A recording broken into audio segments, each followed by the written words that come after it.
네, 안녕하세요. 우리 수요 신앙강좌에 오신 여러분들 주님의 이름으로 환영하고 축복합니다. 이제 4주간 레이기 강좌를 마치고 또 2주 동안 저희가 그것을 나의 말씀으로 이렇게 기도해보는 시간도 가졌습니다. 그래서 오늘은 또 다시 우리 온라인 때문에 이렇게 패널들과 함께하는 시간 또 갖게 됐습니다. 저도 오랜만에 다시 하려니까 되게 어색하네요. 지금 되게 어색한데 또 우리 어색한 세 분이 나와주셨는데요. 잠깐 인사하고 우리 시작하도록 하겠습니다. 우리 미미유튼 집사님부터 인사해 주세요. 네. 안녕하세요. 미미 뉴튼 집사입니다. 패널로 섬기게 돼서 영광입니다. 네, 감사합니다. 네. 안녕하세요. 김백향 집사입니다. 이렇게 나오니까 굉장히 떨리는데,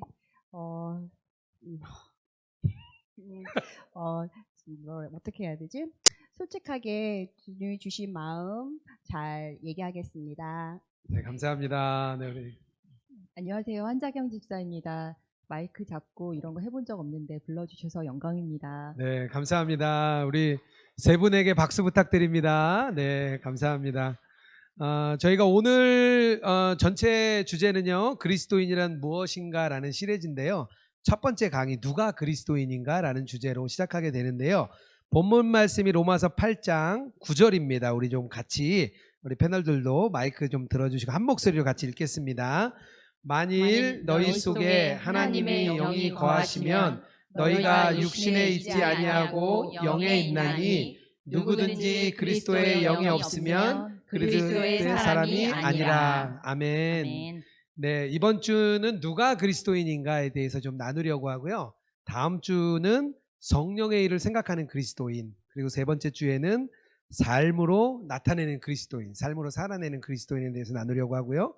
마지막 주에는요, 새로운 시각을 가지게 되는 그리스도인에 대해서 나누도록 하겠습니다. 책이 이렇게 있는데요. 특별히 로마서 8장을 좀 한번 꼭 읽어보시고 또 계속 오시면 좋겠습니다. 이렇게 제가 나름대로 이렇게 사실 시리즈를 좀 구성해 나가고 있어요. 첫 번째는 이제 성경에 대해서 이렇게 좀 나누었고요. 두 번째는 하나님, 그리고 세 번째는 예수님에 대해서 이렇게 좀 제가 나눴습니다. 그리고 오늘은 우리 인간에 대해서 이렇게 좀 나누려고 하고요. 또 다음 시리즈는 우리의 구원, 교회, 종말 이렇게 좀 순서대로 진행해 나가려고 합니다. 그리고 그 뒤에는요, 기독교 윤리, 영성, 예배, 그리고 세계관까지 이렇게 좀 하나씩 주제별로 확장해 나가도록 하겠습니다. 그러면 아마 이렇게 그림이 좀 그려지실 거예요. 교회 그동안 우리가 배워왔던 여러 신앙들의 생각들이 마치 우리가 방바닥에 우리 장난감을 이렇게 애들이 확 흩어놓은 것처럼 막 이렇게 흩어져 있거든요. 그거를 장난감은 장난감 방에, 블럭은 블럭 방에, 그리고 또 자동차는 자동차 방에 이렇게 넣는 시간이라고 보시면 되겠습니다. 그래서 수요 강좌가 이렇게 끝나지면 그렇게 좀 이렇게 머릿속에 좀 정리가 되실 것 같고요. 특별히 또 우리 하반기에도 좋은 강사님들, 정말 교수님들 이렇게 모셔서 우리가 같이 또 강의도 듣고 그 말씀대로 또 기도해보고 이런 시간들을 저희가 좀 지식적인 것들, 그리고 또 우리가 영성에 대한 부분들도 같이 터치해 나가도록 하겠습니다. 제가 오늘 이렇게 여러 가지 질문을 7가지 올려드렸는데요. 한번 질문에 답을 순차적으로 스스로도 머릿속에 좀 해보시고, 같이 계신 우리 부부이시거나 가족이 있으면 가족에게도 서로 이렇게 좀 나눠보는 시간을 가지면 좋을 것 같습니다. 성경에는요, 질문을 잘하는 사람들이 깊은 신앙을 가졌습니다. 사도 바울이 예수님을 만나자마자 첫 번째 질문이 뭐냐면요, 당신은 누구십니까? 이렇게 딱 물었습니다. 근데 많은 분들이 예수님을 만나면 묻습니다. 당신이 누굽니까? 그런데요, 사도 바울은요, 더 뛰어난 분이죠. 그래서 하나 더 묻습니까? 제가 어떻게 해야 됩니까? 이렇게 예수님께 묻습니다. 질문을 통해서요, 우리의 이렇게 공간이 생깁니다. 우리가 생각하는 공간들, 신앙적인 공간들이 우리의 머릿속에 생김으로 인해서 우리의 생각을 자꾸 이렇게 바꿔주게 됩니다. 그래서 우리가 자꾸 질문하고 답하는 시간을 가지게 되는 것입니다. 이렇게 좀 이해하시고, 왜 이렇게 질문을 많이 하시나, 강의가 너무 준비할 게 없어서 그러신가, 이렇게 생각하지 마시고 제가 그런 생각을 가지고 질문을 드린다, 이렇게 좀 이해하시면 좋겠습니다. 들어가기 전에요, 오늘 그리스도인, 인간에 대한 질문이잖아요. 그래서 사전 질문을 제가 좀 뽑아놨습니다. 남자나 여자 중에 어떤 성이 좀 낫다고 생각하는가 한번 좀 생각해 보세요. 그리고 하나님께서 이렇게 주신 이 성별에 대해서 남자로 또 여자로 태어나게 하셨는데 그것에 대해서 내가 만족하는가, 그것 때문에 내가 행복한가, 이런 질문인데요. 우리 미미우튼 집사님부터 1번 사전 질문 좀 해주세요. 네. 네, 감사합니다. 요즘 젠더 그 성에 대한 개념이 많이 부각됐죠. 제가 부산대학교 한 교수님의 논문을 읽어보니까 조선시대 때는 여자가 남편의 얼굴을 보지 않고 결혼을 해서 얼굴을 모르기 때문에 밤에는 lover, 연인 같았고 낮에는 stranger, 이방인 같았대요. 그리고 또 한국어에 남편은 바깥 사람, 아내는 안 사람, 즉 여자가 밖으로 자유롭게 드나들 수 없었어요. 그 당시에는. 하지만 제가 태어난 시대에서부터는 저는 개인적으로 살면서 여자이기 때문에 할 수 없었던 불편함이 별로 없었기 때문에 저는 하나님이 저에게 가장 적합한 성을 주시지 않았나 100% 만족합니다. 네, 아유, 감사합니다. 조선시대 때는 만족스럽지 않았겠지만 네. 지금 태어나셨기 때문에 네, 만족. 우리 김백현 집사님 어떠세요? 네.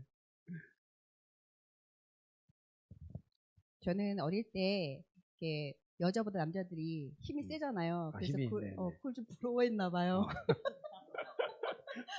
그래서 남자가 낫겠다 여자보다 이런 생각을 했는데 조금 더 크면서 남자들도 겁이 많고 막 두려움 많다는 사실을 좀 이렇게 알게 되면서 조금 성장하면서 알게 되면서 뭐 내가 여자니까 여자가 괜찮다 여자도 그럼 제가 여자니까 그냥 저 남자랑 여자랑 다른 거니까 그래서 저는 그냥 제 있는 모습 그대로 여자에 만족해요.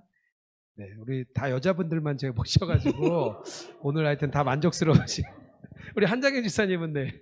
네, 저는 그러니까 아버지보다 어머니가 능력이 좀 많으신 분이셨거든요. 그러다 네네. 보니까 집에서 항상 어머니가 커 보이고 아버지가 좀 너무 약해 보이셔갖고 어. 그러다 보니까 그 시대에도 약간 여성 우월성에 젖어 있었어요. 그래서 제가 여성이라는 사실을 굉장히 자부심을 느끼면서 살았던 특별한 케이스였는데 남편하고 결혼하고 두 아들을 낳다 보니까 이게 변화가 왔었던 것 같습니다. 아들만 둘 키우시고. 네. 네. 아, 네. 안타깝습니다. 딸이 태어나야 되는데. 네, 우리 한번 이렇게 좀 생각해 보시면 좋을 것 같아서 사전 질문으로 제가 좀 이렇게 해봤습니다. 성경에서 말하는 인간은요 4가지의 상태가 있습니다. 토마스 보스턴이라는 옛날 청교도 학자죠. 이 목사님이 얘기하신 건데요. 4가지의 그 상태를 설명했습니다. 무죄의 상태에 있는 사람, 타락한 본성의 상태, 은혜의 상태, 영원한 상태 이렇게 4가지를 이야기했는데요. 하나님께서 자기의 형상대로 사람을 지으셨죠. 우리가 잘 알고 있는 것처럼 하나님을 그 닮은 인간은요 굉장히 완벽한 존재였습니다. 뭐 지성과 감정과 의지 모든 것에서 떨어짐이 없었고 아담이 했던 모든 일을 하나님이 참 기뻐하셨습니다. 그래서 하나님의 영광이 드러났죠. 뭐 동물의 이름도 짓고 식물의 이름도 짓고 여러 가지 그런 하나님이 기뻐하시는 일들을 아담이 했습니다. 이런 죄가 없는 무죄의 상태를 인간의 첫 번째 상태로 이야기할 수 있습니다. 두 번째는요, 아담이 드디어 타락해서 죄를 짓게 되죠. 그래서 공의로우신 하나님의 진노의 대상이 되어버립니다. 그래서 아담의 후손들은요, 이후부터 그 부패함을 갖고 태어나고 죽을 수밖에 없는 상태로 이제 태어나게 됩니다. 그래서 타락한 인간은요, 하나님의 그 은혜가 없이는 구원받을 수 없는 진노의 상태, 그러니까 그 무죄의 상태에서 타락한 본성의 상태로 흘러버리게 됩니다. 그런데요, 우리가 무능하다는 거, 우리가 부패해서 우리의 힘으로 구원받을 수 없다는 것을 인식할 때요, 우리가 예수님을 우리가 의지하게 됩니다. 그렇게 되면 예수님께서 은혜로 우리에게 거듭날 수 있도록 우리가 은혜를 베풀어 주시죠.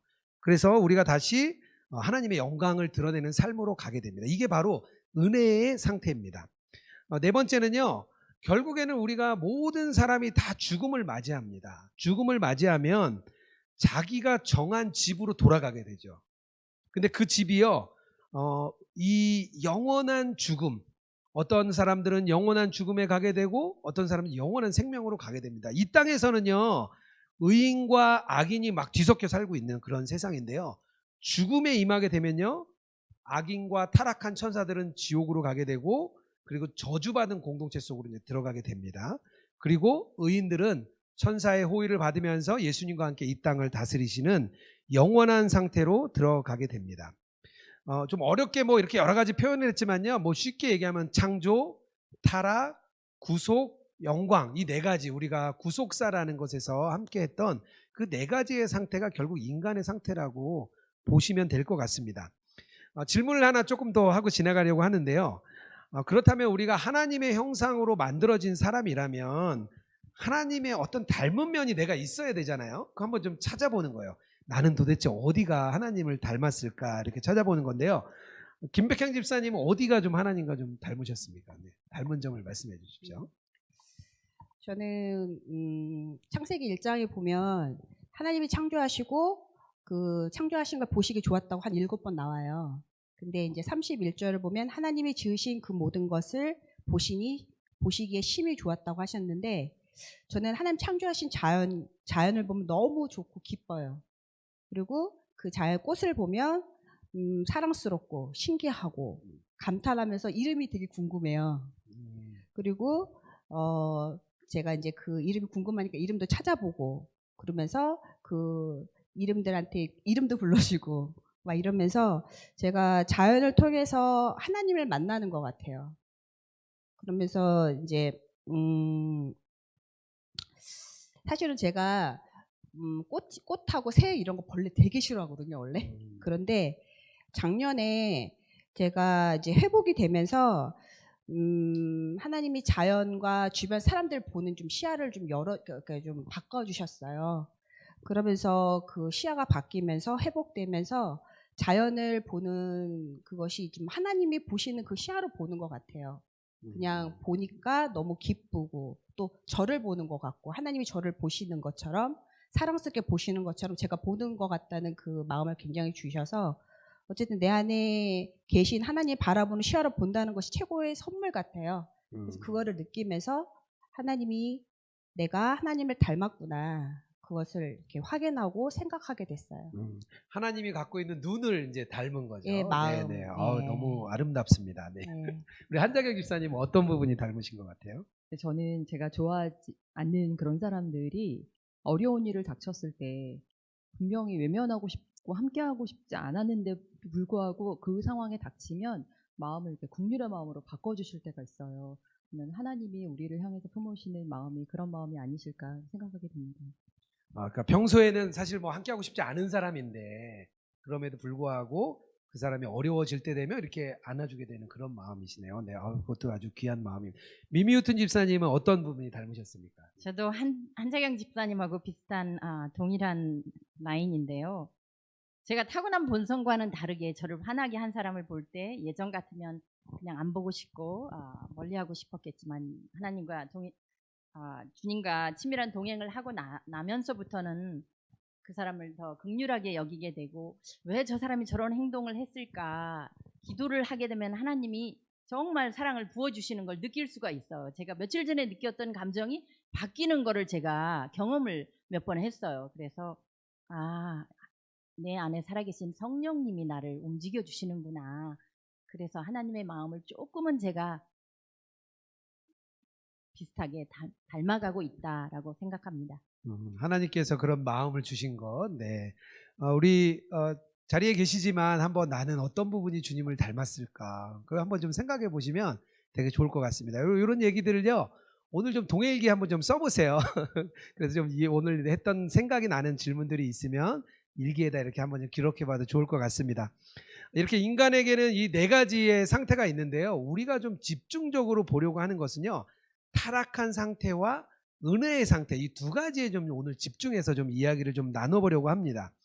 그리스도인이 아닌 사람들이 있어요. 사도 바울에 따르면 사도 바울은 이런 사람들은 그리스도인이 아니야 이렇게 말을 하는데요. 첫 번째는요. 외적인 교회, 우리가 이야기하는 이 보이는 교회의 구성원이 되었다 그래서 그리스도인은 아니라고 바울은 이야기를 합니다. 예배에 참석하는 것만으로 그리스도인이 됐다고 말하지 않는 거죠. 우리는 흔히 교회에 가고 예배에 참석하면 우리는 굉장히 나는 그리스도인일 거야 이야기하지만 그렇지 않을 수 있다는 거예요. 이것은 굉장히 중요합니다. 착하게 살고요. 종교에 관심이 많다 그래서 그리스도인이 되는 것도 아닙니다. 그리고 종교적인 주제에 관심을 많이 갖는 사람도 그리스도인이 아니라고 말을 합니다. 심지어는요. 하나님의 말씀에 관심을 갖는데도 그리스도인이 아닐 수 있어요. 왜냐하면 우리가 바리새인들을 보면 알 수 있죠. 바리새인들이 하나님의 말씀과 장로의 전통과 메시나 뭐 해가지고 막 여러 가지 하나님의 말씀에 관심이 많았지만 예수님께서는 그들을 독사의 자식들아 이렇게 이야기를 했습니다. 또 하나는요, 우리가 그 그리스도의 정신, 정말 그리스도의 정신을 소유한 사람이 그러면 그 사람이 그리스도인이 아닐까? 어떻게 보면 예수님을 따랐던 그 길, 모범자의 예수님이 갔던 그 길을 따르는 그 정신을 갖고 가면 우리가 그리스도인이 아닐까 이렇게 생각하는데요. 그것도 아닐 수 있습니다. 다른 사람들에게 손해를 끼치지 않고 굉장히 착하게 살 수가 있습니다. 그리고 박애주의자들도 있죠. 다른 사람은 굉장히 위해 주는 사람들도 있어요. 그런데도요, 그리스도인이 아닐 수 있다는 겁니다. 어떤 사람들은요, 우리 인도의 유명한 간디와 같이 비폭력주의와 정말 무저항 운동으로 살아가는 그런 위대한 정신을 가진 사람, 간디는 성경을 많이 읽었거든요. 그 사람이 바로 그리스도인의 정신을 가진 사람 아니겠냐 이렇게도 말을 하는데요, 간디는 자기가 그리스도인이 아니라고 정확하게 말을 했습니다. 누군가 그리스도인을 만드는 것은요, 그 사람의 단순히 생각과 인간적인 그런 깊은 생각과 그에 따른 행위들이 그 사람을 그리스도인이 만드는 것이 아니라고 말을 하고 있습니다. 우리가 잘 알고 있는 우리 도올 김용옥 선생님 잘 아시죠? 교수님 잘 아는데 이분은요 굉장히 어머님이 신실한 크리스찬이었다 그래요. 그래서 신학도 공부했고 동양 철학 또 동양 의학까지 공부해서 나중에는 이렇게 본인이 이렇게 한의원도 열으세요. 그 정도로 똑똑하신 분입니다. 아주 유명한 전 세계에서 가장 유명한 대학을 또 나오신 분이고요. 이분이 최근에 기독교 관련 서적들을 계속 내고 있습니다. 요한복음 주석도 냈고요. 최근에는 로마서 주석도 냈습니다. 로마서 주석에 이런 내용들이 있어요. 어떤 내용인지 한번 들어보세요.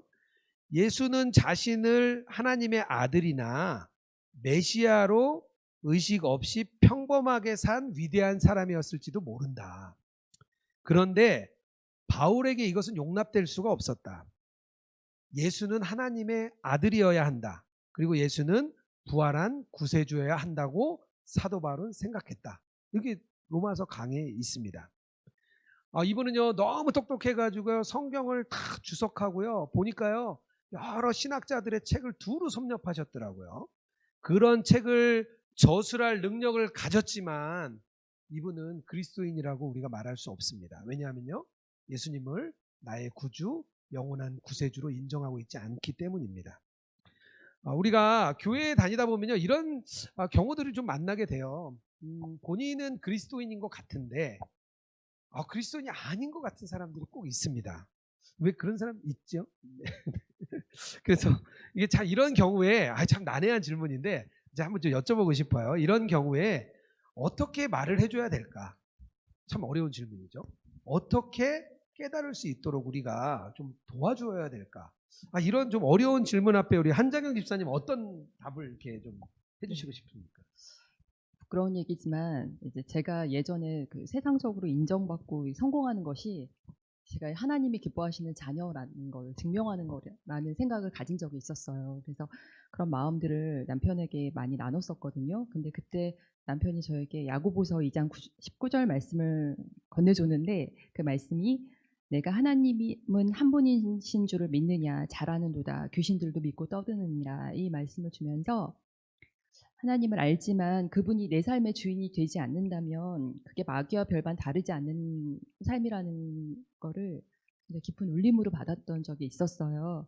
그래서 그게 오래도록 제 안에 남아 있었고 아까 말씀하신 것처럼 계속되는 질문으로 이어졌던 것 같아요. 그래서 주님과의 인격적인 만남 그리고 하나님이 주인 돼서 이끄는 삶이 아니라면 그분이 마지막 때에 나를 만났을 때 모른다고 하실 수 있겠다 이런 답을 얻게 됐었던 것 같아요. 그래서 만약 그런 분 보면 그렇게 말씀드려보고 싶습니다. 네, 남편이 우리 아내에게 이렇게 훌륭한 남편을 두셨네요.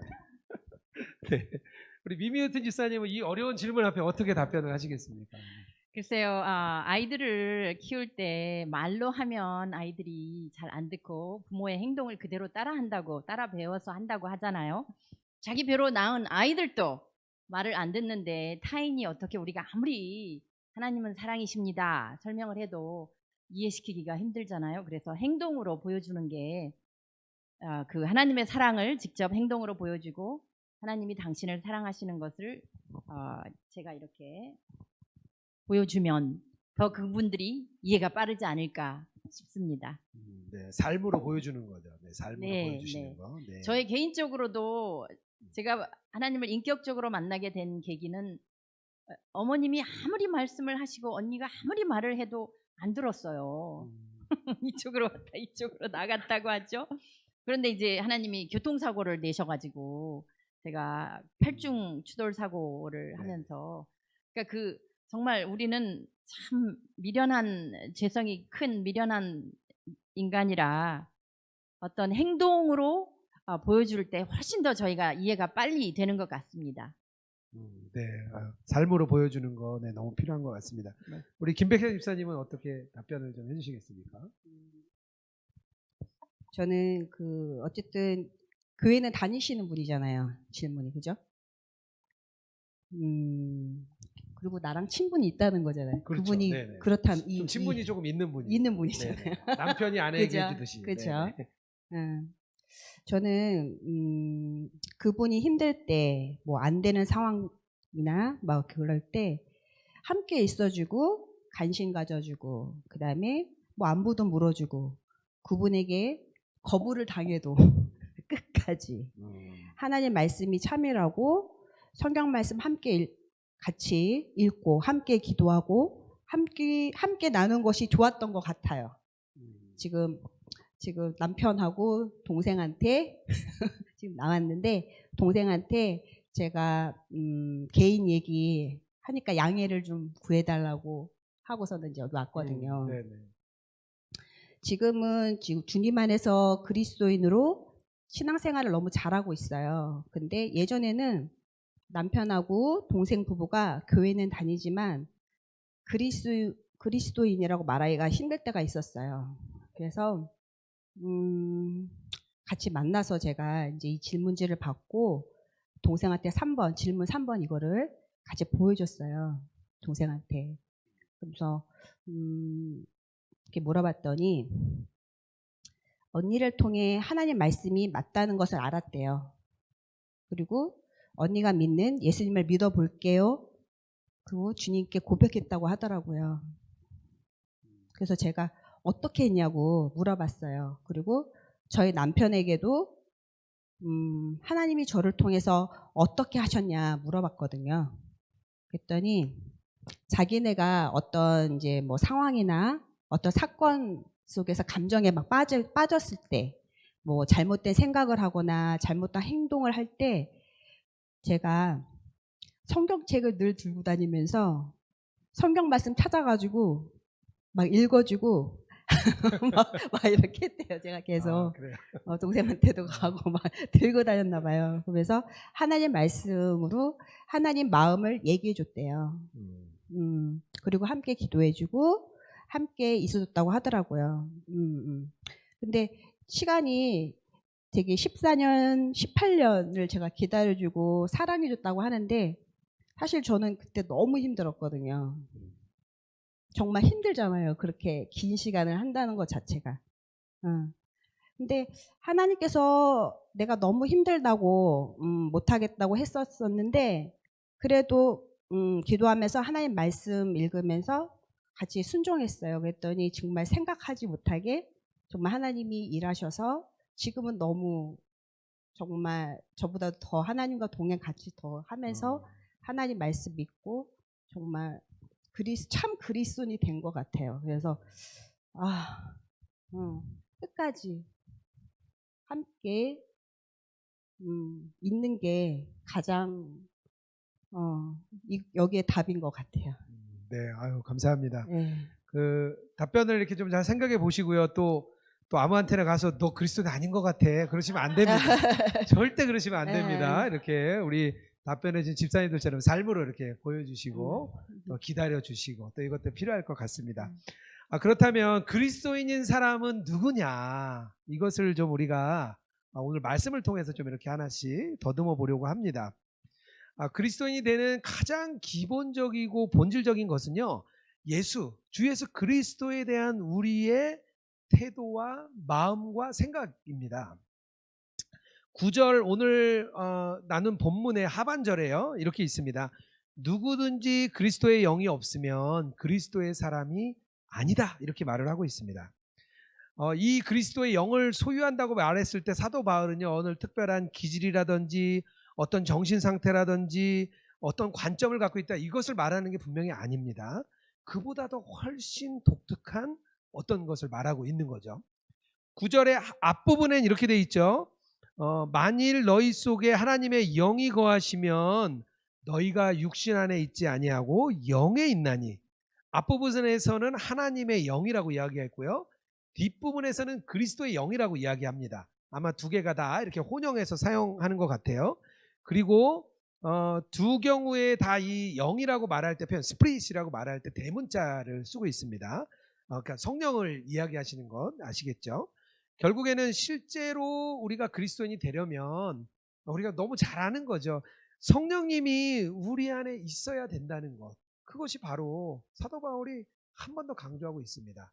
우리가 예수님과 동행하고자 할 때 예수님이 우리 안에 계시다는 것을 알고 깨닫고 점검이 돼야 동행이 되는 거지. 앞부분이 해결이 안 되고 앞부분이 정말 내 안에 명확해지지 않으면 동행이라는 것은 자칫하면 헛된 걸음이 될 수가 있습니다. 그래서 저희가요, 다시 한번 이것을 생각하고 고민해야 됩니다. 그렇다면 어떻게 알 수 있느냐? 우리가 성령님이 우리 안에 계시다는 걸 어떻게 알 수 있느냐? 그런 거죠. 제자훈련 우리 2단원 이렇게 강의 들으시면 여러 가지 이야기가 나오죠. 예수님의 사람 제자훈련 들으시면 2단원에 왜 우리가 성령님이 우리 안에 계신지, 내 안에 계신 그리스도라는 제목으로 여러 가지 질문들이 나옵니다. 혹시 생각이 안 나시면 우리 유튜브 예수동행 운동이라는 유튜브에 들어가시면 거기 2단원 영상을 압축해서 넣어놨습니다. 그것을 다시 한번 보시고 아니면 제자훈련 교재를 다시 한번 찾아서 읽어보시면 너무 좋을 것 같습니다. 내가 성령을 받았다는 의미는 무엇입니까? 이 질문 앞에 우리가 또 서게 됩니다. 내가 그리스도인이 되는 순간 성령을 받은 것이냐? 내가 그리스도인이 되는 순간 성령을 받은 것이냐? 아니면 이후에 어느 때에 성령을 받는 것이냐? 두 가지죠. 갑자기 좀 헷갈리시죠? 네. 시작할 때 받는 거냐? 아니면 어느 순간이 지나서 받는 것이냐? 이게 다양한 신학적인 의견들도 있습니다. 하지만 우리는요, 이렇게 생각해야 돼요. 그리스도 안에 있든지 아니든지 둘 중에 하나입니다. 그리스도로부터 용서는 받았어 나는. 근데 아직 난 거룩하진 않은 것 같아. 이럴 수가 없다는 거예요. 우리가 용서받는 순간 이미 하나님께서 우리를 뭐라고 부르시냐? 너희는 거룩한 성도니, 이렇게 말을 합니다. 우리가 아직 거룩해지지 않았는데 성령님께서 우리 안에 오신 것만으로 예수님께서는 그 성령님을 통해서 하나님께서 너희는 이미 거룩한 자야, 이렇게 말씀을 하고 있습니다. 내가 만일 그리스도인이라면요, 이미 성령을 받은 것이라는 것을 꼭 이해하셔야 됩니다. 그런데요, 문제는요, 이 내용을요, 우리가 경험하는데 여러 단계가 있어서 그래요. 우리가 주님께서 말씀하신 실제적인 성령의 말씀과 그 성령의 그 확신과는 다르게 나에게는 여러 단계의 경험들이 있기 때문에 우리가 주저하게 되고 내 자신을 의심하게 되는 것입니다. 때로는요, 성령을 아주 내가 깊이 경험할 때 있습니다. 또 어떤 때는요, 정말 성령님의 민감한 소리가 나에게 막 들려질 때가 있는가 하면 어떤 때는 깊은 낙심 속에 떨어져서 주님의 음성도 안 들리고 기도도 안 되고 말씀도 안 읽어지고 교회 가기도 싫고 만나기도 싫고 막 이럴 침체기가 올 때도 있습니다. 그러나 성경은 우리에게 이렇게 말합니다. 너희의 경험이 아니라 말씀에 의해서 너희는 성령을 받았다. 성령을 받지 못했다면 너희들은 그리스도인이 아니야, 이렇게 정확하게 말씀하고 있습니다. 그러므로 그리스도인이 된다는 것은요, 성령님을 받았다는 이야기입니다. 그렇다면 성령은 어떻게 나타나느냐? 내 안에 그 소유한 성령님이 나타나줘야 우리가 알 거 아니에요. 어떻게 나타나는지, 어떻게 드러나는지, 이것도 우리에게 좀 질문을 하고 스스로에게 점검이 필요합니다. 누구든지 그리스도의 영이 없으면 그리스도의 사람이 아니라, 이 말씀은요, 우리가 오랜 교회사에서 자주 논쟁되었던 이야기입니다. 어떻게 알 수 있느냐 도대체, 이 말씀이죠. 성령의 특별한 은사를 이렇게 혼동하는 경우도 있습니다. 고린도전서 12장에 보면요, 이런 내용이 나타납니다. 만일 방언을 못 받으면 성령을 받지 못한 거야, 이렇게 이야기하는 경우도 있습니다. 하지만요, 사도 바울은 그 장 뒤에 뭐라고 이야기하고 있냐면요, 모든 사람이 방언으로 말하는 것은 아닙니다, 이렇게 말을 하고 있습니다. 내가 방언을 받지 못했다 그래서 성령을 받지 못한 게 아니에요. 분명히 사도 바울이 12장에서 말씀해주고 있습니다.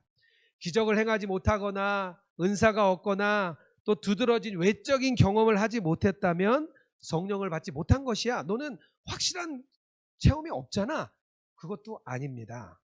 이런 현상은요, 우리가 주로 체험에 의지하기 때문에 이런 현상이 나타납니다. 어떤 사람은요, 너무 놀라운 체험을 하고 나서 변화가 급격히 일어나요. 야, 저 사람은 정말 달라졌어. 그런데 나는 어제나 오늘이나 별 다를 바가 없어진 것 같아, 이렇게 생각하는 경우도 있습니다. 하지만 큰 변화가 없다고 해서 성경을 못 받은 것도 아닙니다. 정확하게 말씀에 의해서 우리가 따라가야 됩니다. 일상적인 현상과 특별한 현상을 혼돈하시면 안 되고요, 오늘 말씀대로 그리스도의 영이 우리 안에 이미 오셨다는 것을 우리가 확신해야 됩니다. 질문을 하나 저희가 좀 나누고 가려고 하는데요. 아무래도 이렇게 제가 말씀드린 성령님이 우리 안에 계시는데요, 우리 안에 계속 방해하는 요소들이 있습니다. 그것을 한번 생각해보고 그 질문 앞에 서보면요, 사단이 우리에게 공격하는 걸 알 수가 있거든요. 그래서 내가 그리스도인이 아니라고 느꼈던 적이 언제인지, 나를 방해했던 건 무엇인지, 이걸 좀 한번 좀 나눠보도록 하겠습니다. 우리 김백창 집사님, 이런 경험이 좀 있으세요? 네네. 저는 그 방해 요소가 저 자신이라고 생각해요.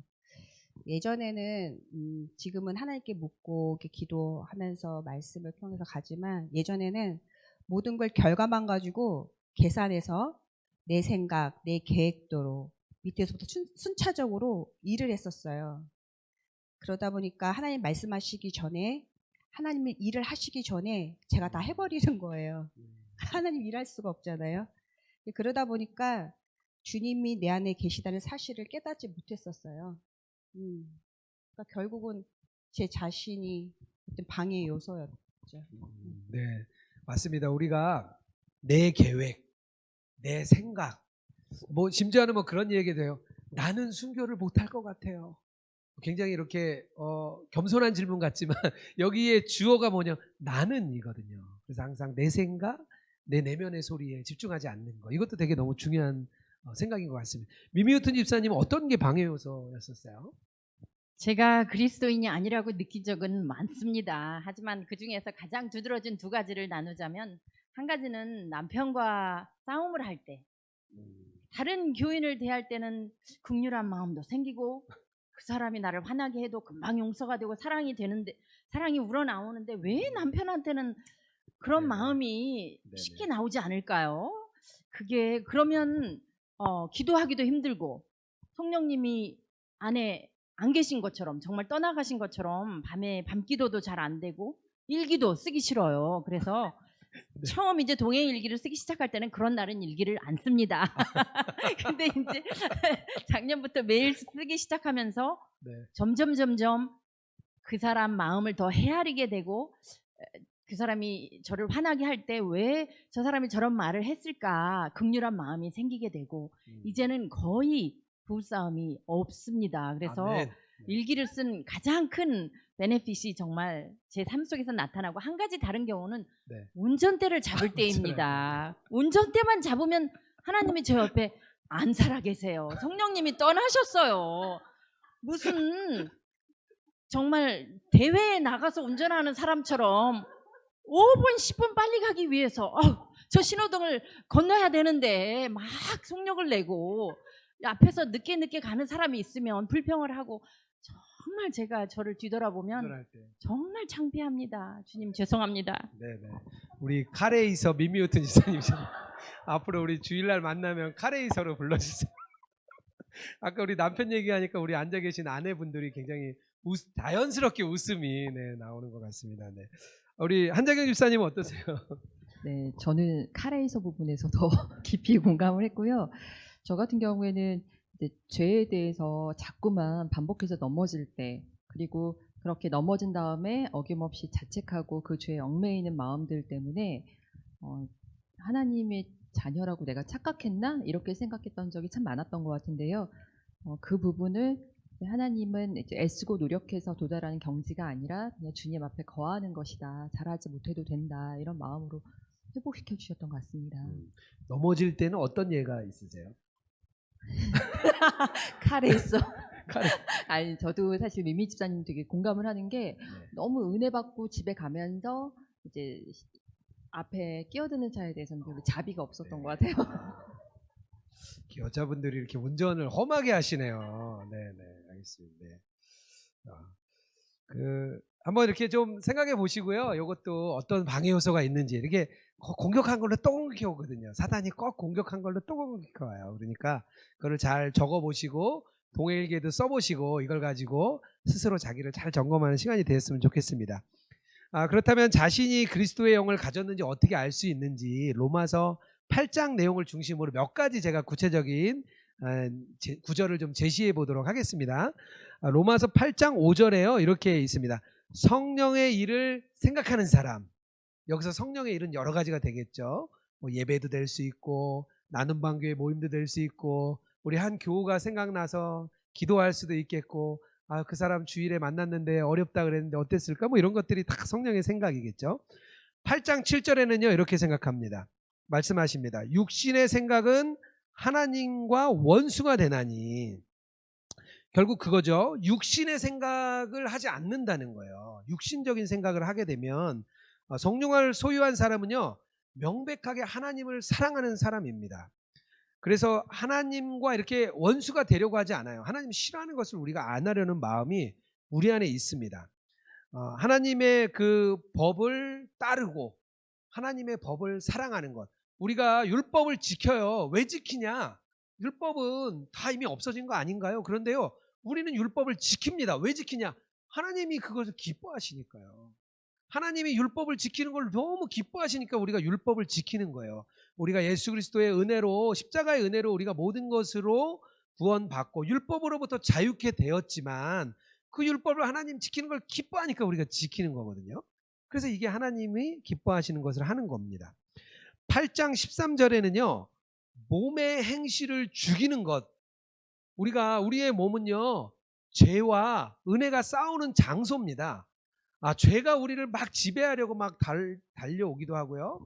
은혜가 우리를 지배하려고도 합니다. 그래서 우리 존 오웨인이라는 아주 유명한 청교도 신학자가 죄와 은혜의 지배라는 책을 이렇게 그냥 두껍게 썼어요. 어떻게 그냥 우리의 몸에서 싸움이 심한지, 어떻게 하면 죄가 우리를 지배하고 어떻게 하면 우리가 은혜를 지배하는지 그것에 대해서 계속 이야기를 해주고 있습니다.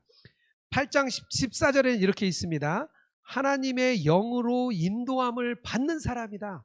하나님의 영으로 인도함을 받는 사람인데요. 우리가 이거 잘하는 거죠. 우리 예수님께서 가장 잘하는 게 뭐죠? 예수님께 묻는 거잖아요. 우리가 주님 어떻게 할까요? 오늘 내가 누구 만나는데 주님 어떻게 할까요?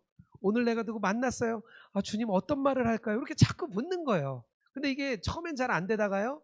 우리가 동행일기를 막 쓰다 보면 이게 자연스럽게 자꾸 훈련이 이렇게 되잖아요. 누구 만날 때 오늘 주님 만나는데 어떻게 이야기 나누면 좋을까요? 왜 만나게 하셨을까? 이런 것들 자꾸 하나님의 영으로 인도함을 받는 사람이죠.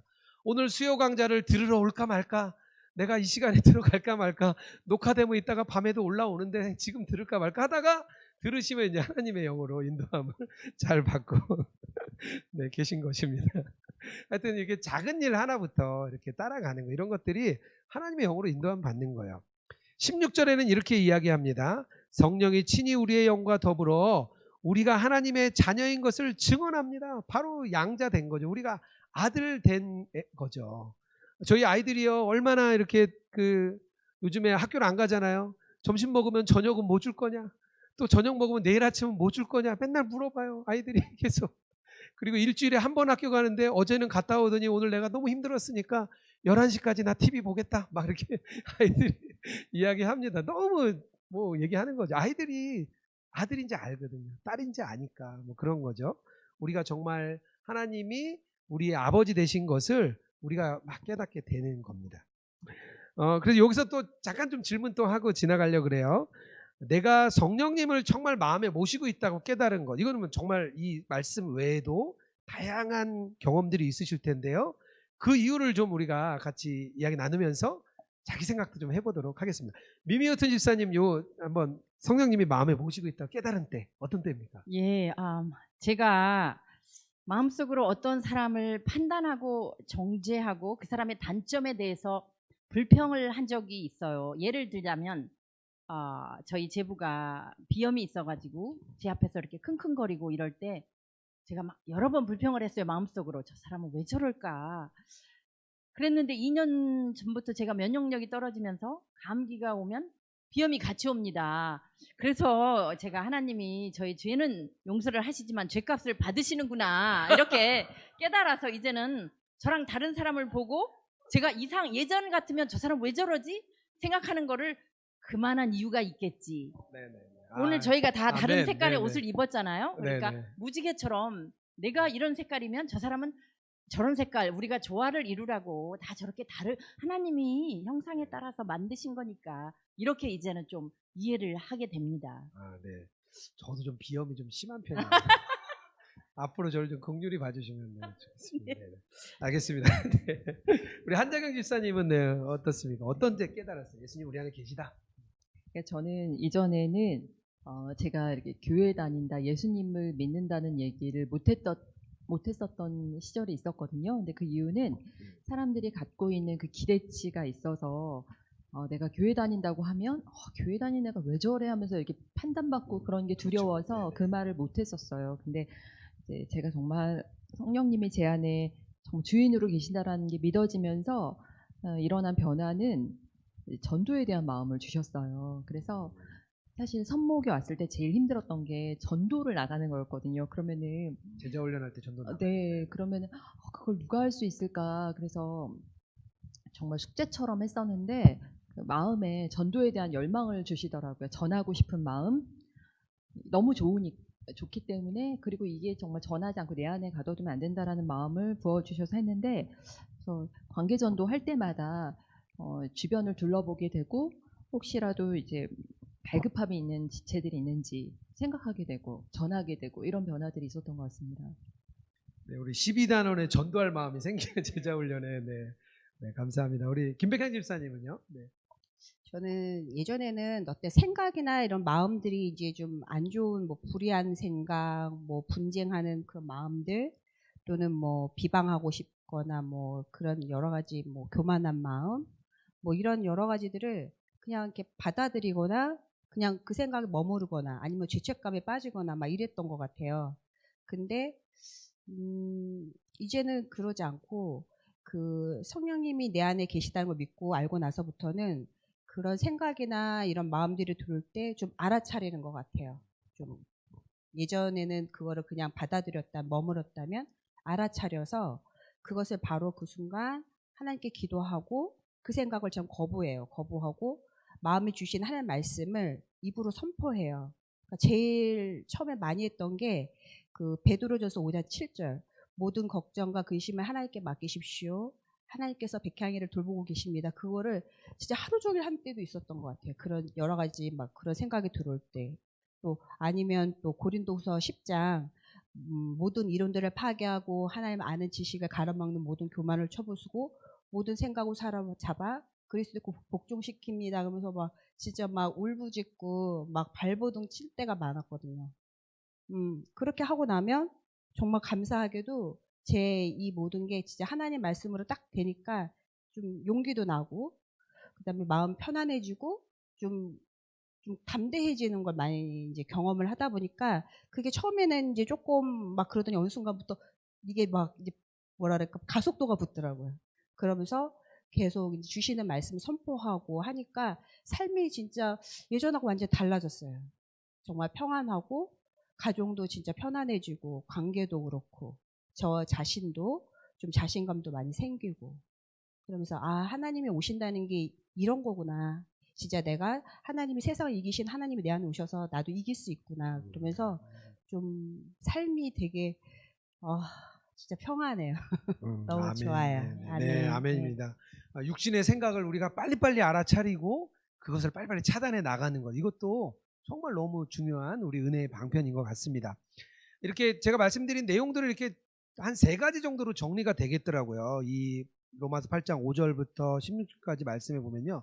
첫 번째는요. 우리의 관심과 생각에 대한 방향입니다. 우리의 관심과 생각의 방향이 어디로 가느냐. 나의 관심은 주로 무엇이냐. 내가 주로 생각하는 것은 무엇이냐. 나의 마음은 어디로 가고 있으며 어디로 끌리고 있는가. 이것이 되게 중요한 것입니다. 저는 이렇게 요즘에 저도 스마트폰 대부분 다 그러신 것 같아요. 스마트폰 영상에 참 많이 이렇게 마음이 끌리게 됩니다. 제가 매일 저녁에 책을 읽으려고 책상에 앉아요. 그래서 책꽂이를 펴놓고 책을 피고요. 옆에는 스마트폰을 이렇게 켜놓고요. 2개의 싸움을 항상 합니다. 제가 왜 이렇게 펴놓는지 모르겠어요. 마음은 항상 불편한가 봐요. 그래서 2가지를 켜놓고 영상을 보다가 뭐 이렇게 책을 읽으려고 그러다 또 다시 영상 보다가 이 싸움을 제가 계속 하는 거예요. 예전에는 제가 텔레비전을 굉장히 좋아하다가 책을 읽으면서 텔레비전을 껐거든요. 근데 요즘 다시 책을 읽었는데 영상이 다시 이제 제 앞으로 온 거예요. 그래서 요즘에 참 그런 싸움을 많이 하고 있는데요. 아이들이 한 2달 정도 뭐 이렇게 학교를 안 가고 계속 이제 집에서 공부를 하잖아요. 그런데 아이들이 이렇게 영상으로 이제 학교 수업을 막 듣게 되다 보니까 그때부터 이렇게 제재를 하고 제약을 했던 그런 스마트 기기에 대한 게 이렇게 확 풀려버렸어요. 어느 순간 보니까 아이들이 너무 풀려 있는 거예요. 그리고 아이들이 완전히 그거에 매여 있더라고요. 그러니까 학교 수업을 한다는 이유로 저랑 똑같은 거죠. 학교 수업 조금 보다가 카톡 보다가 뭐 보다가 공부 안 하냐? 그럼 다시 가서 또 공부하고 막 이게 반복이 되는데 제가 참 저를 참 보는 것 같았어요. 그래서 참 이게 이길 수 없구나. 그것을 제가 좀 이렇게 알았습니다. 그래서 제가 그 관련된 책을 여러 권 읽었어요. 여러 권 읽고 어떻게 하면 좋을까 하고 이제 아이들에게 이제 좀 이런 제재를 좀 줘야 되겠다. 그래서 저녁 시간이 이제 시간이 딱 되면 그때부터는 이제 우리 스마트 프리 하는 시간으로 가져서 스마트폰 다 내게 하고 이제 너희들이 좀 다른 시간을 좀 가져라. 그랬더니 아이들이 그러는 거예요. 아빠는 안 하냐? 저한테 그러는 거예요. 아빠는 이미 내가 다 잘했다. 아빠는 이미 그런 상태가 끝났다. 그랬더니 그런 게 어딨냐는 거예요. 아이들이 같이 해야지 왜 아빠는 안 하냐는 거예요. 그래서 어쩔 수 없이 저도 같이 하고 있습니다. 그래서 저희가 한 일주일 정도 됐는데요. 이렇게 제가 그러고 보니까 저도 그게 안 되고 아이들이 안 되다 보니까 같이 이렇게 막 지켜주는 거예요.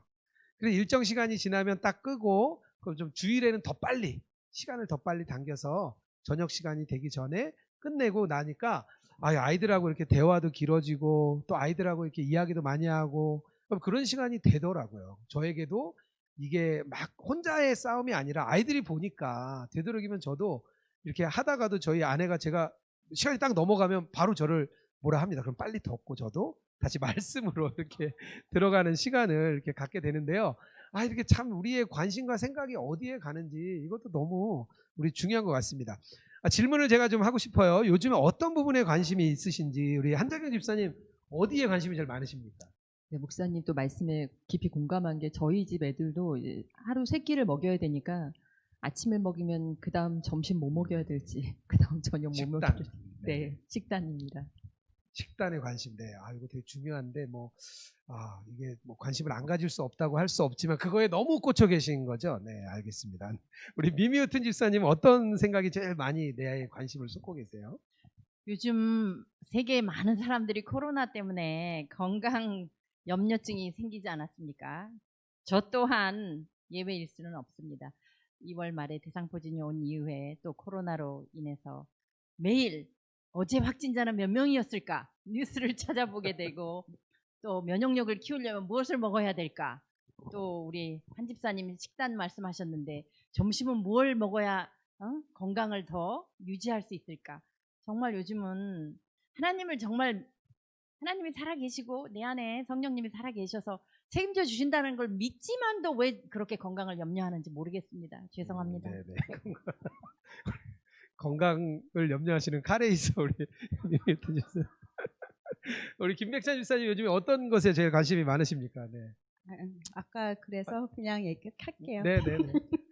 저는 지금 저희 오디철이에요. 네네. 그래서 지금 내일 이제 오디 따러 가거든요. 네. 그래서 오디잼, 뭐 오디청 이거 어떻게 잘해서 잘 이렇게 예쁘게 담아서 맛있게 이렇게 판매를 해야 될까 지금 그거 관심이. 지금 예, 네네. 관심 있고요. 네, 하나님께 예, 그거 할까요? 원래 우리 김백현 집사님이 미리 저희가 얘기 나눌 때 아. 하나님께 가장 관심이 있다 얘기해가지고 저희가 다 이런 얘기 나눴잖아요. 우리는 어떡하냐. 그래서 김백현 집사님이 한 발 뒤로 물러주셨는데, 그거 얘기해 주세요. 네, 하나님께 관심 있는. 네네. 저는 좀 하나님 관계에 되게 예민한 편이에요. 그래서 그게 이유가 저는 다시로 예전 삶으로 돌아가지 않겠다고 하나님께 결단을 했어요. 그다음부터 제가 최우선이 하나님과 친밀한 관계예요. 교제예요. 그래서 모든 일상이 다 하나님이거든요. 그래서 저희 대화는 거의 하나님 얘기예요. 남편하고 대화도, 동생과 대화도, 어떤 누군가하고 다 대화도 하나님이거든요. 그러다 보니까 관심이 하나님이니까 얘기하겠죠, 계속. 그래서 저는 정말 하나님이 좋아요. 네, 아유, 네, 아멘. 저를 네. 여기까지 네네. 인도하셨고 사랑하시는 주님도 여기 왔기 때문에 하나님하고 아멘. 잘 지낼 거예요. 네. 우리 미미우트 지사님과 한장님 집사님도 뭐 이 부분에 있어서 동일하시죠? 네. 네, 아멘. 네. 우리가 그리스도인이 어떤 것에 관심을 갖는 사람이냐, 나의 관심사와 생각의 방향이 첫 번째였다면, 두 번째는요, 그 나의 삶의 모습에 관한 겁니다. 나의 삶의 모습에 관한 것인데요. 내가 어떻게 살아가고 있으며, 어떤 행동을 하고 있으며, 어떻게 사람들에게 나를 그리스도인으로서 나타내지는지, 이것도 굉장히 중요한 모습입니다. 그리스도인이라는 것에 있어서 나의 삶의 모습은요, 격리되고 이격될 수가 없습니다. 다른 사람들이요, 정말 나를 그리스도인으로, 그래, 당신은 정말 그리스도인이야, 당신은 정말 교인답네, 이렇게 생각을 하는지, 이것도 굉장히 중요한 일입니다. 어떤 그냥 황홀경의 체험이 필요한 것도 아니고요, 깜짝 놀랄 만한 그런 은사를 소유할 필요도 없습니다. 성령께서 우리 안에 계실 때 우리에 나타나는 것은요, 굉장히 일상적인 일입니다. 아주 특별한 일이 아니고요. 우리가 뭐 은사를 받았는데요, 갑자기 우리가 직장 생활하다 방언을 막 할 수 없잖아요. 갑자기 막 예언을 막 해줄 수 없잖아요. 하나님께서 보시는 것, 우리가 그리스도인일 때는요, 굉장히 일상적인 삶에, 아주 일상적인 삶의 모습이 나타나게 됩니다. 그리스도인은요, 일상의 삶에서 드러나는 사람이 그리스도인이기 때문입니다. 이런 질문을 좀 해보고 싶어요. 다른 사람, 그래, 믿지 않는 사람, 이렇게 얘기를 좀 할게요. 직장, 뭐 동료들, 주변에 있는 사람들이 나를 정말 당신 그리스도인이야? 아니면 정말 내가 그리스도인답다, 이렇게 인정받은 경험이 있으신지, 이거 좀 한번, 뭐 가까우면 더 좋고요, 멀리 있어도 한번 생각해 보셔도 좋을 것 같습니다. 자기의 그리스도인의 모습을 그려보는 거예요. 그리스도인의 모습을 한번 그려보는 건데요. 우리 김백현 집사님은 이런 칭찬, 이런 이야기 좀 나눠주세요. 저는 사실은 이렇게 저 친한 사람, 저 아는 사람 외에는 누구 모르는 사람하고 대화 안 하는 성격이거든요, 원래. 근데 진짜 많이 바뀐 게 제가 이제 하나님이 동네에 이제 어떤 몇 분을 그냥 이렇게 알게 됐어요. 우연히 알게 되면서 그분을 전도하라는 마음을 주셨어요, 저한테 하나님이. 그러면서 이제 제가 예수님 믿으세요 이렇게 하긴 하는데, 사실 교회 가자 이런 말보다는 그분 믿지 않은 분들에게 사실은 그 가족들을 제 일상으로 초대를 해요. 이제 지금 같은 경우는 이제 용두리 오디 따러 오시라고 해가지고 오디도 따게 하시고, 이제 같이 식사하면서 제가 만난 예수님, 뭐 남편이 예수님 만나서 변화된 삶에 대해 이야기도 하고, 또 그분의 이야기도 들어주고, 또 제가 이제 서툰 이제 살림이라든지 뭐 제가 부족한 부분들 그분께 조언도 얻기도 하고요. 또 작년 같은 경우는 저희 그 속회에서 고구마 캐러 갔는데 제가 일부러 초대했어요. 이게 그 같이 교회 분들이 이런 분들이다, 그러면서 소개하면서 어울리게도 하고, 저는 좀 안 믿는 분들이 그냥 삶으로 전 부딪혀요. 그냥 뭐 제가 난 믿으니까 이런 게 아니라 그냥 똑같이 일상에서 부딪히고, 그냥 저의 진짜 모습을 보여주고, 제 실제 평범한 뭐 어리숙하고 좀 부족한 부분도 보여드리면서 이렇게 하니까 그분들이 다른 예수 믿는 분들하고 다르다고, 하면서 마음을 조금씩 열기 시작하시더라고요. 그러면서 그분이 이제 자녀를 자기는 이제 좀 더 있다 갈게 이러면서 자녀들은 교회 보내시더라고요. 먼저 아이들부터. 그러면서 그런 분들을 이렇게 보면서 되게 많이 또 감사하더라고요. 그리고 제 친구도 또 이제 믿으려고 하고 제 삶이 바뀐 걸 보면서 나도 이제 믿어야겠다라는 얘기도 하면서 이렇게 그렇게 칭찬받고 있어요. 훌륭한 그리스도인이십니다. 우리 한정현 집사님은 어떤 칭찬? 네, 나 이 정도 칭찬 받았다. 네, 얘기해도 되나요? 네네. 마음껏 해도 됩니다. 아니 저는 제가 하나님으로 인해서 온전히 충만해질 때 일어나는 일들이 타인을 향해서 온전히 수용해주고 이해해주고 감싸줄 수 있는 마음들이 그때는 생기더라고요. 그러니까 제 의지적으로 생길 수 없는 마음인데 그러다 보니까 이제 동네에서 아시는 분들을 만날 때 좀 어렵거나 마음 힘드실 때 연락 주시는 분들이 많거든요. 그러면 그냥 들어드려요. 들어드리고 그분들의 아픔에 대해서 기도하며 주시는 마음이 있을 때 그 다음에 혹시 그거 어떻게 됐어요? 이렇게 관심 가져주는 것만으로도 그분들이 자신이 사랑받는 존재라고 느껴질 때가 있으신가 보더라고요. 근데 그렇게 시간이 쌓이다 보니까 어느샌가 그분들이 하시는 말씀이 나도 교회 다녀볼까? 나도 한번 예수님 믿어볼까? 이런 말씀 하세요. 그러면은 저는 그냥 그거 자체가 하나님의 평안과 사랑이 흘러간 게 아니었나. 저에겐 최고의 인정의 이야기였다고 생각합니다. 네, 상담의 은사가 있으시네요. 네, 훌륭한 그리스도인이십니다. 네. 우리 미미애튼 집사님은요. 네, 칭찬받은 경험.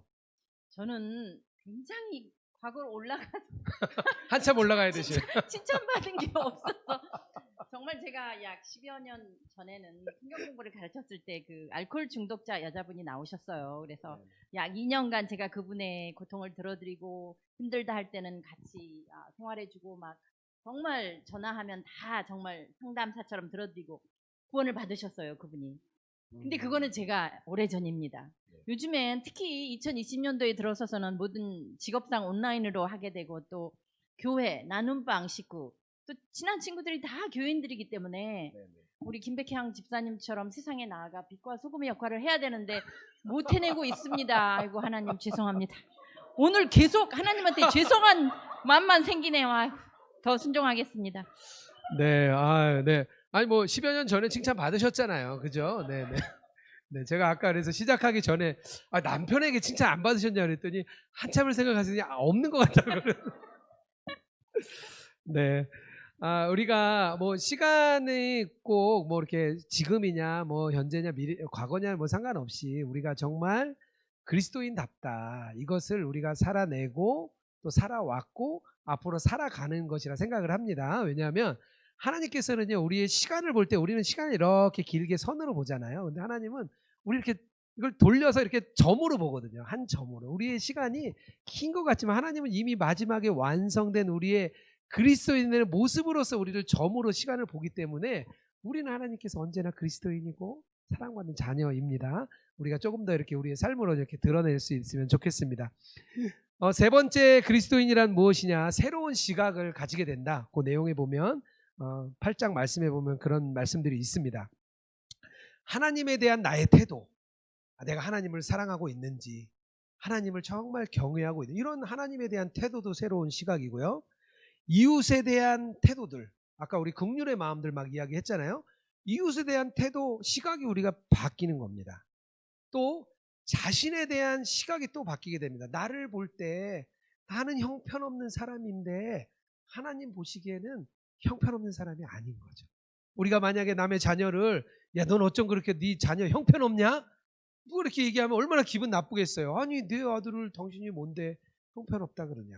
마찬가지인 거예요. 하나님께서 우리를 내 자녀인데 누가 나 자신도 나를 형편없다 생각하지만 하나님은 그렇게 생각 안 하시는 거예요. 나에 대한 태도, 나에 대한 시각, 또 하나님에 대한 생각, 또 세상에 대한 이런 시각들이 막 바뀌게 되는 것이 그리스도인의 모습입니다. 우리 사랑하는 성도 여러분, 오늘 이렇게 이 강의를 나누면서 이 생각들, 자신의 상태를 좀 잘 점검해 보면 좋겠습니다. 그렇다면 우리가 어디에 있는지, 내가 어느 위치에 서 있는지 자기를 스스로 점검해 볼 수 있습니다. 주님께서는요, 우리 안에 성령을 선물로 이미 주셨습니다.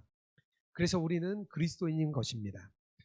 그리스도께 속한 사람들이고요.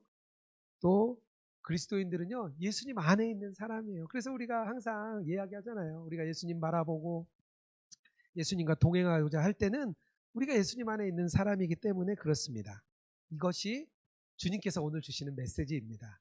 다시 한 번 더 예수님 우리와 안에 계시고 우리와 함께 하신다는 것을 잘 확인하고 이 말씀들을 자꾸 들여다보고 생각하면서 제가 정말 그 말씀을 나의 거울로 여기시면 좋겠습니다. 다음 주에는요, 이 세 가지 중에서요, 우리 그리스도인의 생각과 관심사에 대해서 이렇게 나누려고 합니다. 그리고 세 번째 주는요, 삶의 모습, 우리의 삶의 모습이 어떻게 되어야 되는지 나누려고 하고요. 마지막 시간에는요, 새로운 시각에 대해서 오늘 약간 이렇게 서론처럼 제가 이야기했고요. 한 주 한 주 이 세 가지를 제가 이렇게 깊숙이 들어가면서 나누도록 하겠습니다. 제가 기도하겠습니다. 사랑의 하나님, 참 감사를 드립니다. 코로나로 인하여 어려운 상황이지만 우리가 수요 신앙 강좌를 온라인을 통하여서 할 수 있게 하시니 감사를 드립니다. 이곳에 있으나 또 집에 있으나 또 밖에 있으나 어느 곳에 있으나 주님을 예배하는 이 시간이 정말 주님 기뻐받는 시간 되게 하여 주시옵소서. 또한 이 시간을 통하여서 우리가 충만한 은혜를 누리는 시간이 되게 하여 주시옵소서. 오늘 말씀을 통하여서 내가 그리스도인임을 다시 한번 점검하고 확인하는 시간이 될 줄 믿습니다. 그 말씀을 우리의 거울처럼 들여다보고 생각하며 오직 예수님 한 분 붙들며 따라가는 저희들 되게 하여 주시옵소서. 감사드리며 거룩하신 예수님 이름으로 기도드렸습니다. 아멘. 네, 오늘 패널로 소개해 주신 세 분께 박수 부탁드립니다. 네.